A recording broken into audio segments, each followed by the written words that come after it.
Today, I want to talk about something that is happening in many civilized countries, and it genuinely freaks me out. In case you didn't know, in many developed countries, a large number of laws were being proposed or even enacted that require online services to verify age of their users. This is often done using government-issued IDs or a system that's copy-paste to estimate your age.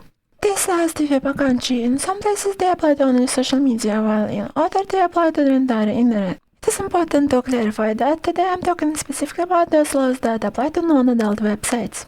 I do not like these laws, and I believe they are harmful. Here's why. First, privacy concerns. Throughout our entire have been taught not to upload sensitive information into random sketchy websites, especially government-issued IDs. There is a very good reason for that, but that's why privacy matters. Many age verification services store copies of government ID for extended periods of time, and data breaches here are not a question of possibility but of time. If your government ID is leaked, it can be used by hackers to gain access to a bank account and other highly sensitive services. If you think that you are already exposed and nothing bad will happen, that is a false perception. Most of the people's data that is currently available online consists of social media profiles, email addresses, phone numbers, and, in some severe cases, physical address. Your private documents are on a completely different level. Your government ID deserves strong protection. Second, age verification laws favor big tech. Many people present these laws as a way to finally crack down on big tech, but in reality the opposite is happening. Age verification systems are expensive, while large companies can afford to implement and maintain them. Small projects and independent platforms will be forced out of the market. Mandatory age verification helps large companies preserve their monopolies. Next, age verification laws do not actually protect anyone.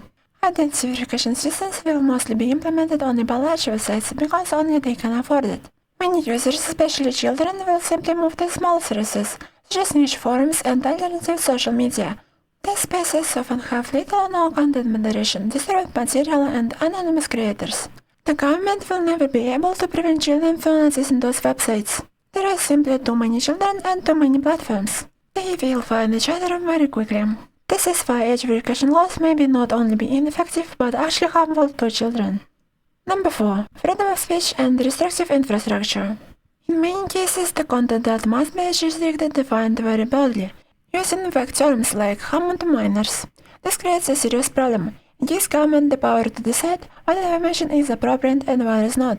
Content about political events, news, war crimes, LGBTQ topics, and more can be restricted depending on the political climate. Conservatives will restrict liberal content, and liberals will restrict conservative content.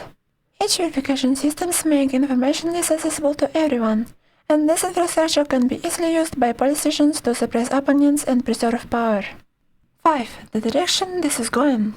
What is currently happening in countries like UK and Australia is similar in many ways to the beginning of what has already happened in Russia and China. I know that some people today may view China as not that bad, because they have seen videos showing happy people living their lives, or because they have explored Chinese social media themselves. I am a refugee who escaped Russia, and I saw this so-called happiness from the inside. It's all fake. Authoritarian government doesn't create this illusion for the outsiders, but for their own citizens. The major goal of any authoritarian government is to make people feel alone in their suffering, so the mass resistance will never form. Identification systems play a major role in censorship. Importantly, none of those systems were introduced as a tool of censorship. They were all justified as a measures to protect the children. Later, once the infrastructure was in place, those systems were expanded to suppress the information that went against the government viewpoint. This may be the new information for some people, but every single Russian censorship law was introduced with protecting children as a primary and secondary justification. Every single one. That fact alone should raise serious questions about safety of identity verification laws for the democracy. Number 6. This is not about the children, it's about control.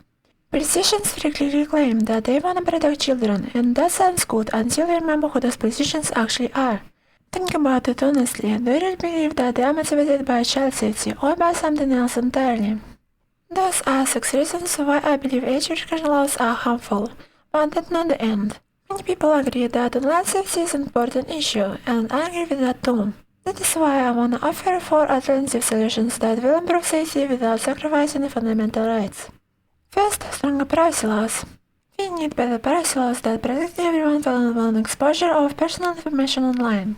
Stronger privacy protections will prevent serious issues such as doxing and stalking. Number 2. Education. In some European countries, students attend media literacy classes. These classes teach children how to navigate public media, social media, and personal connections online. Education is the most effective way to prevent harm. I think that everyone deserves to have a good media literacy. Number 3. Opportunities for teens. A lot of people are genuinely worried about mental health of teenagers, especially at the level of depression and anxiety. As a young adult myself, I can speak from personal experience. I spent many years of my childhood learning how to program, believing that it will lead to good job opportunities after graduation. Now, after I graduate, the US job market and global economy feels completely, I'm gonna say, unstable. Financial insecurity and career insecurity are becoming a new norm for teenagers and young adults. Many of us did everything right and still end up facing a future with fewer opportunities than promised. At the same time, we see extreme wealth concentration at the top, while government blame everything on social media instead of addressing economic inequality and lack of opportunities for new specialists. Number 4. Demonopolization. Today, only 6 or 7 major corporations control most social media platforms, which is an incredibly small amount given how many people are relying on those services. Companies like Google and Meta actively work to preserve their monopolies, often minimizing taxes and maximizing profit at the expense of users. Monopolies are harmful and they exploit people regardless of age. Breaking up monopolies and enforcing strong taxation policies is one of the most effective ways to actually crack down on big tech. Privacy, education, opportunities, and demonopolization. Those are the real solutions. Thanks for watching.